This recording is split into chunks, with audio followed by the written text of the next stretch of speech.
कुलवीन भगवान की, देव नारायण भगवान की। और एक मैंने एक नारा बनाया है, उसको थोड़ा जोर से बोलना। मैं कहूंगा नफरत भगाओ, आप कहोगे भाईचारा बढ़ाओ। जोर से, नफरत भगाओ, नफरत भगाओ, नफरत भगाओ। मंच पर विराजमान पगड़ी में आए हुए पिता तुल्य बुजुर्गों, मेरे सामने विराजमान पिता तुल्य बुजुर्गों, मातृ शक्ति के रूप में आई हुई मेरी माताओं, मेरे युवा साथियों और छोटे छोटे बहुत ही प्यारे बच्चों, मैं कोई भाषण नहीं दूंगा, मेरे मन का दर्द आपके साथ साझा करूंगा। सबसे पहले तो आप लोगों ने जिस प्यार और सम्मान के साथ मुझे यहां तक आप लोग लाए, मैं ईश्वर से प्रार्थना करता हूं कि हे परमपिता परमात्मा, ये भाईचारा, ये प्यार सदैव हमारा बना रहे, ऐसी मैं ईश्वर से प्रार्थना करता हूं। साथियों, ये बात सच है कि आज हम टाइगर रिजर्व सेंचुरी को लेकर सरमुत्रा में आप सब लोग और आपकी टीम लगातार पिछले 9वां दिन का धरना है। और इस 9 दिन के धरने में अभी तक लोकतंत्र में गूंगी बहरी सरकार आपकी सुन नहीं रही है।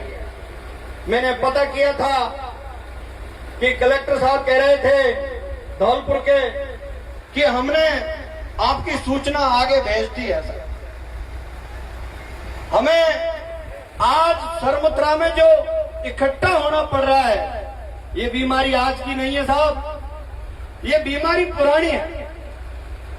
हमारा दुर्भाग्य यह होता है लोकतंत्र में कि अब तक जो हमारे लोकतंत्र में नेता बनते हैं, राजा बनते हैं, बेचारे उनको पता ही नहीं होता है कि हो क्या रहा।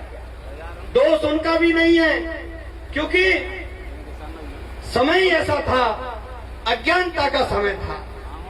हमारे लोगों के वजह से लगा धौलपुर से, चाहे वो करौली हो, चाहे बंदबारे का, चाहे जंगलों में रहने वाला हर वो जल जमीन और जंगल की लड़ाई लड़ने वाला हर वो व्यक्ति आदिवासी है जो मुगलों से लड़े, मुगलों से लड़ने के बाद अंग्रेजों से लड़े, और अंग्रेजों से उन्होंने कभी समझौता नहीं किया। उन लोगों की हम संतान है, हमें इस बात पर गर्व है कि हम तुम्हारी संतान है, तुम कभी झुके नहीं। मैं एक बात कह देना चाहता हूं, माननीय मुख्यमंत्री भजनलाल जी और माननीय प्रधानमंत्री जी, आप जिस तरीके से, जिस साजिश के साथ हमारे लोगों को उजाड़ने का काम कर रहे हैं, हम कसम खाते कि हम तुमको उजाड़ देंगे, लेकिन हम हमारे घरों को नहीं उजाड़ने देंगे। कोई की माई ने दूध नहीं पिलाया। इस हिंदुस्तान के अंदर किसी लोकतंत्र की सरकार ने जो हम लोगों का घर उजाड़ने का अगर प्रयास किया, तो तुम लोगों का राज उजाड़ करके फेंक दें। मेरे साथियों, भरोसा रखना, ताकत रखना। मेरी दिल रोता है, मेरी आत्मा रोती है कि एक आदिवासी समाज का बेटा, मेरा बड़ा भाई नरेश मीणा, पता है आपको जेल में क्यों डाला? उसको जेल में इसलिए डाला कि दलित समाज के बच्चे, अब बरसात के दिन हैं, आपके हमारे भी बच्चे स्कूलों में पढ़ने जा रहे होंगे, और जिन स्कूलों की छत खराब हो उन स्कूलों में बच्चों को पढ़ने मत भेजना, मैं तुमसे भी कह के जा रहा हूं। मेरी बात याद रखना, झालावाड़ के अंदर स्कूल की छत गिर जाती है, छत में 7 बच्चे मर जाते हैं। एक माँ बाप तो ऐसे थे जिनके एक बेटा बेटी थे 5-7 साल के, दोनों ही मर गए, घर उजड़ गया। तुम्हारा क्या गया रे मुख्यमंत्रियों, अरे तुम्हारा क्या गया सरकार में राज करने वाले लोगों। उस माँ से पूछो जिसने अपने कलेजे से वो बच्चे पैदा किए होंगे, उनके लिए नरेश मीणा लड़ा था, उनके लिए नरेश मीणा लड़ा था। और नरेश मीणा ने सरकार को ललकारा था और कहा था कि तुम बकरी देते हो, हमारे बच्चे मरते हैं, तुम बकरी देते हो। नरेश मीणा उन बकरियों को लेके जयपुर में बैठ गया था। 15 दिन भूखा अनशन करने के बाद इस राजस्थान की सरकार ने 12 लाख रुपए दिए थे, उसने भूखा रह के अनशन रह के 13 लाख रुपए उन परिवारों को दिए, इसलिए जेल में डाल दिया। मेरे भाइयों, नरेश मीणा को इसलिए जेल में डाल दिया कि जब 5 के बांध के क्या पानी की बात थी, सरकार के हाथ का काम था। गुजर मीणाओं को आमने सामने तुम भाजपा के लोगों ने खड़ा किया था। नरेश मीणा ने कहा था मैं मेरे गुजर मीणा भाइयों को लड़ते हुए देखना नहीं चाहता, अगर पानी चाहिएगा तो भीख मांग के ले आऊंगा, और अगर लड़ूंगा तो तुम तैयार हो, मैं भजन लाल से लड़ूंगा, भाइयों को लड़ते हुए देखना नहीं चाहता। मेरे भाइयों, नेताओं को बात पची नहीं, बड़े बड़े नेताओं को पचा नहीं, इसलिए नरेश मीणा को जेल में डाल दिया।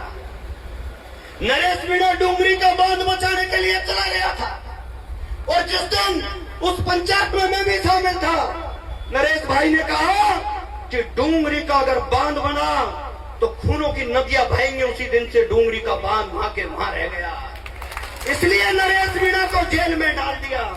मेरे भाइयों, ये सेंचुरी की मीटिंग तो मैं 2021 से कई बार करके गया हूं, लगातार यहाँ के युवा साथी भी और पहले बहुत लोगों ने करी थी, मुझे पता है। लेकिन आपको यह भी ध्यान रखना होगा कि वो क्रांतिकारी नरेश मीणा को इसलिए जेल में डाला था कि हम दोनों भाइयों ने तय किया था कि सेंचुरी के खिलाफ धौलपुर से लेके करौली तक, करौली से लेके बयाना तक हम लड़ाई लड़ेंगे। सरकार को पता लग गया था कि पंचायत राज चुनाव आ रहे, अगर ये दोनों भाई राम लखन की जोड़ी की तरह निकल गए तो सरकार के नकेल फोड़ने का काम कर देंगे, हमें हरा देंगे। इसलिए नरेश मीणा को जेल में डाल दिया। लेकिन मैं तुमको भरोसा देके जा रहा हूं, मैं आपका बेटा, आपका भाई, मैं अकेला प्रहलाद खटाना हो सकता हूं, लेकिन आप मुझे 2 आंखों से 2 देखा करो। प्रहलाद सिंह खटाना, नरेश मीणा, 2 नजर देखा करो। मैं आपको भरोसा दिला रहा हूं, अगर ये सरकार में, लोकतंत्र की सरकार में सबसे बड़ी ताकत वोट की ताकत होती है।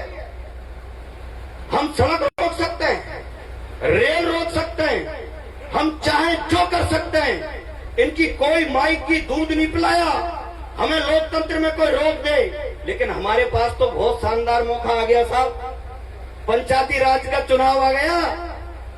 याद रखना, तय तुम लोग करना, गांव गांव में मीटिंग कर लो, पंचायत कर लो। क्या होगा सरपंच और पंचायत समिति सदस्य बनने से? जब हमारे लोगों के घर ही उजड़ जाएंगे तो हम बन करके क्या करेंगे साहब? तय कर लेना, पंचायत राज चुनाव का बहिष्कार कर देना। ये सरकार नाक रगड़ने आएगी, नाक, ये मैं कह के जा रहा हूं आप लोगों से, लेकिन ये सबकी सहमति से होगा। और दूसरा काम आपको कल से एक काम करना है, और वो काम यह है, असहमति पत्र। जब नोटिफिकेशन जारी हुआ तब से आज तक हर कलेक्टर को यह पावर दिया गया था कि आप ग्राम पंचायत में जाकर सहमति लीजिए। इन्होंने किसी से सहमति नहीं ली साहब। ये लोग करते क्या हैं और किन लोगों ने सहमति दी है, उनको ये आईटीआर में भी नहीं बता रहे, क्योंकि इन्हीं के लोग हैं, इन्हीं के नाम जोड़ दिए, उन्हीं लोगों से सहमति दिला दी। लोगों को पता ही नहीं है। मैं कह रहा हूं सरकार मुझे बता दो कि वो सहमति देने वाले कौन लोग थे। मैं कल मानहानि का मुकदमा दर्ज करवा दूंगा और गधे पर बैठा करके, काला मुंह करके उनकी बताओ तो सही, किसने सहमति दी है? ये लोग हमको ही बदनाम करते हैं, हमको ही आपस में लड़ाते हैं। इसलिए आप लोग एक सहमति पत्र, अगर घर में 5 आदमी है, 8 आदमी है, 40-45 रुपए का पोस्ट ऑर्डर लगा करके माननीय प्रधानमंत्री के नाम से कलेक्टर को हर गांव में से 100 सहमति पत्र भेजना शुरू कर दो और तुम लगातार 1 महीने तक ये कैंपेन चला दो। प्रधानमंत्री के खलबली मच जाएगी। आखिरकार हो क्या रहा है सरमुत्रा में, करौली में एक को कौन सा बवाल खड़ा हो गया जो मुझे दिल्ली में नहीं सोने दिया जा रहा है? तो क्या आप लोग असहमति पत्र का अभियान चलाओगे? मेरे भाइयों, बेचारे नेता जो एमपी एमएलए बन गए, थानेदार साहब आइए, मंच की तरफ आ जाइए, आ जाइए, जरा जाइए, स्वागत आपका। क्या आप लोगों को एक ध्यान और रखना पड़ेगा कि सरकारों का मतलब है, आप शांति से सुनो, सरकारों का मतलब है कि हम लोगों को कैसे लड़ाया जाए। और साहब, ये भाजपा सरकार सबसे पहले तो धर्मों पर लड़ाई करती है। हिंदू मुसलमान लड़ा दो, अगर उससे बच जाए तो गुजर मीणा जाट राजपूत आपस में लड़ा दो, और अगर उसमें से भी बच गए तो आपको तो पता ही है, नमो नारायण मीणा जी 2 साल से चुनाव कांग्रेस से लड़ रहे थे। हरीश मीणा जी तो डीजीपी थे, उनको बीजेपी का टिकट दिला के नमो नारायण जी को घर बैठवा दिया। ये भाजपा सरकार है साहब, ये तो भाइयों को भाई से लड़ाने का काम करती है। इसलिए मैं कहना चाहता हूं, मैं आप लोगों से हाथ जोड़ करके निवेदन करना चाहता हूं, आप लोगों को भाईचारे के साथ, एकता के साथ, मजबूती के साथ और कानून को हाथ में, अब कानून तो साहब हाथ में हुआ मारो, हम लोग करें क्या? और अब पता होगा क्या? अब बहुत से लोग आपसे कहेंगे साहब सरपंच का, पंचायत समिति सदस्य का चुनाव तो लड़ने दो।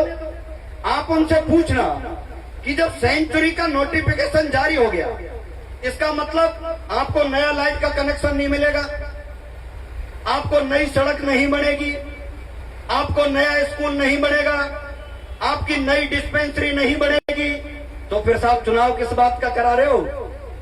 इनसे पूछ तो लो, चुनाव किस बात का करवा रहे हो आप? जहां नोटिफिकेशन जारी हो गया, जिन गांवों में अगर सरकार का विकास होगा ही नहीं, तो चुनाव किस बात का करवा रहे हो? ये भी तो पूछ लो इनसे। साथ साथ जो भी नेताजी आए, सब नेताओं से हर ग्राम पंचायत में बॉन्ड भरवा लो, तुम्हारे हमारे घर उजड़ जाएंगे। और एक बात और कहना चाहता हूं, ये लोग कह रहे 15 लाख रुपए मिलेंगे, कोई क्या कह रहा है, ये सब अफवाहें। और अगर मैं सरमुत्रा की बाड़ी की धरती पर आज आया हूं, तो मैं एक और याद दिलाना चाहता हूं, भाजपा पार्टी, तुमने जो 3600 काम के लिए लड़ाई लड़ने वाले आदिवासी समाज के महापुरुष डॉक्टर किरोड़ीलाल मीणा जी को जिस तरीके से तुम कमजोर कर रहे हो, ये हम बर्दाश्त नहीं करना चाहते। हम चाहते हैं कि डॉक्टर किरोड़ीलाल मीणा जी को मुख्यमंत्री बना दो, हम अपने आप हमारी सेंचुरी भगा करके देखेंगे। बनाओ तो सही, बनाओ आप लोग। इनको पता है मुख्यमंत्री बनाएंगे नहीं, और अगर ये लोग आपस में लड़ लेंगे तो गलती से भी सचिन पायलट इनका मुख्यमंत्री कभी बनेगा नहीं।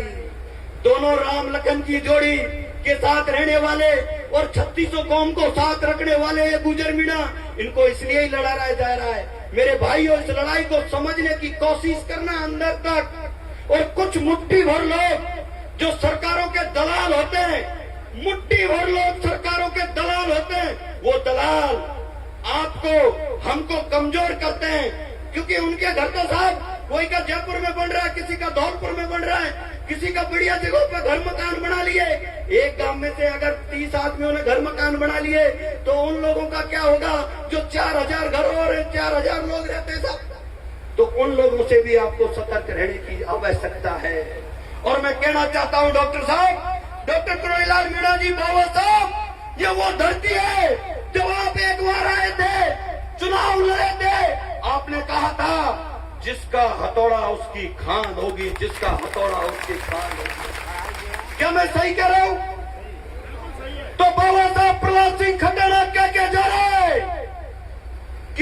जिसका हथौड़ा उसकी खांड होगी और हम करेंगे और कोई रोकेगा तो हम बाबा साहब तेरे दरवाजे पे आ जाएंगे। सरकार भी तेरी है, तैयार रहना। मैं यहाँ के प्रभारी मंत्री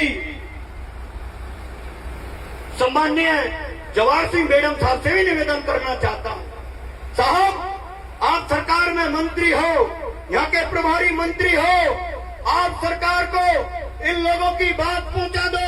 ये गुजर मीणा के साथ साथ 3600 बिरादरियों के लोग यहाँ रहते हैं, आपकी सरकार में कह देना, नहीं तो पंचायती राज चुनाव में बीजेपी भगाओ गांव बचाओ का नारा हम देंगे साहब। मैं अंत में एक बात कहूंगा, एकता के साथ शांति के साथ, बिल्कुल मुझे पता था कि आज आचार संहिता लगी हुई है और हम लोग यहाँ मीटिंग कर रहे हैं। मैं धन्यवाद दूंगा, ये बात सच है कि यहाँ के प्रशासन ने दबाव बनाया कि यहाँ लोग आज जो मीटिंग कर रहे हैं उन पर मुकदमा दर्ज किया जाए। मेरे पास फोन आया था, सीआईडी से सबसे आया, मैंने तुम्हारे जो थानेदार हैं कैलाश सामरी जी उनको फोन किया, मैंने कहा समझा देना कलेक्टर एसपी साहब को, उन लोगों ने टेंट लगाने की अलग व्यवस्था कर ली है, वो कल से कहीं दूसरी जगह टेंट लगा रहे, अगर मुकदमा दर्ज हो गया प्रहलाद खटाना आ रहा है, ईंट से ईंट बजा दूंगा। धन्यवाद देना चाहिए थानेदार साहब को, मैं फिर कह रहा हूँ धन्यवाद देना थानेदार को। इसने कहा साहब रोजी रोटी के लिए वो लोग अपना धरना अनशन कर रहे हैं, कोई राजनीति के लिए नहीं कर रहे हैं। मेरी बात करवाई इन्होंने जाकर, इन्होंने कहा साहब वो अपने पेट पालने के लिए धरना प्रदर्शन कर रहे हैं, उनको हम इस तरीके से परेशान नहीं कर सकते। आप भी प्रशासन का कॉपरेशन करना, और अगर थानेदार बदमाशी भी करे तो मुझे बता देना, घर तक इलाज कर दूंगा, घर तक जानता हूं, मैं इनका भी इलाज करना चाहूंगा, ये भी आप लोग जानें।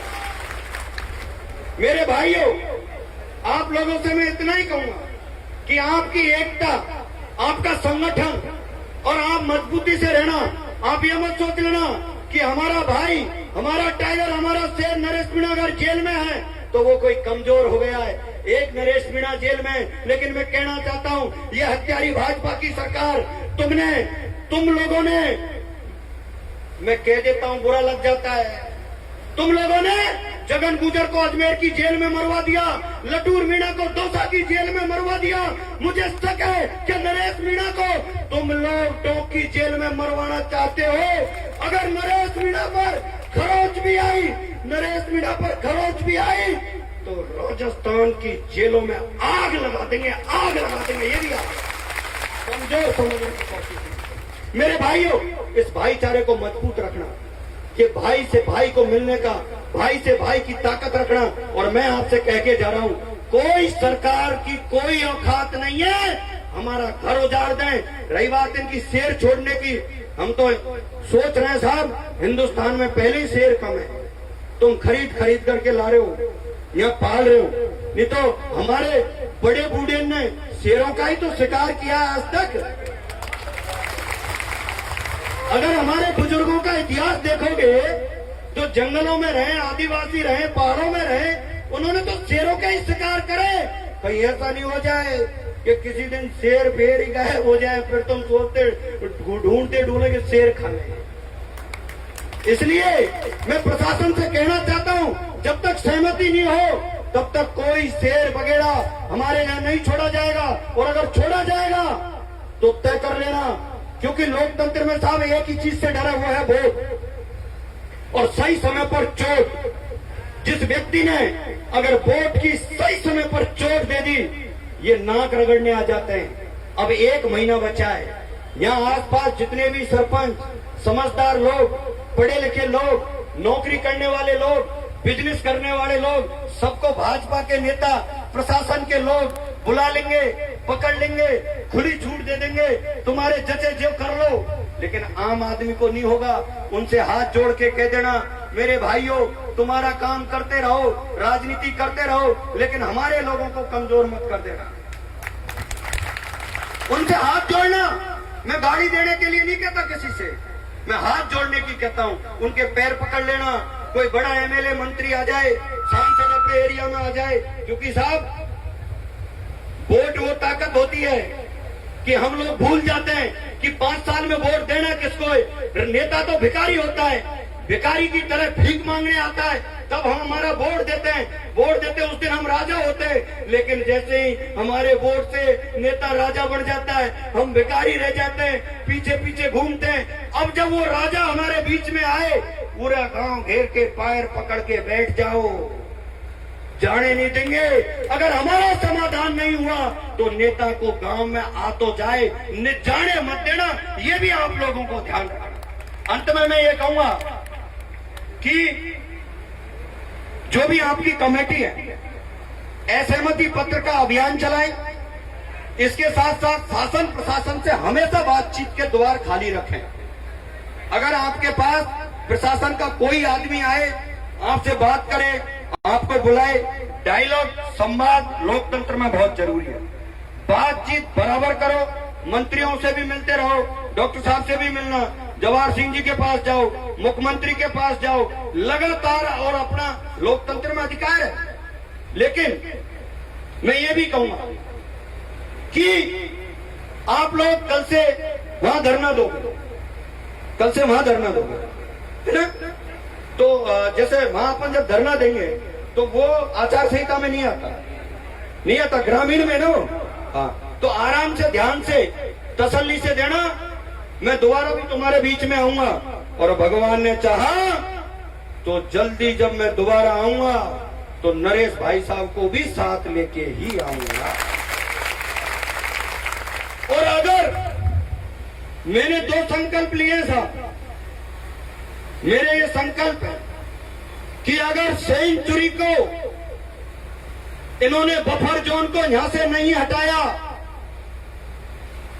और नरेश मीणा को जेल से नहीं छोड़ा और जगन गुर्जर की सीबीआई जांच नहीं की, तो धौलपुर चंबल से लेके झालावाड़ तक इस पूरे एरिया में पंचायत चुनाव में मेरे साथियों को चुनाव लड़ाएंगे और भाजपा को वोट नहीं देंगे। हम ये संकल्प लेने के साथ में, क्या आप लोग तैयार हो?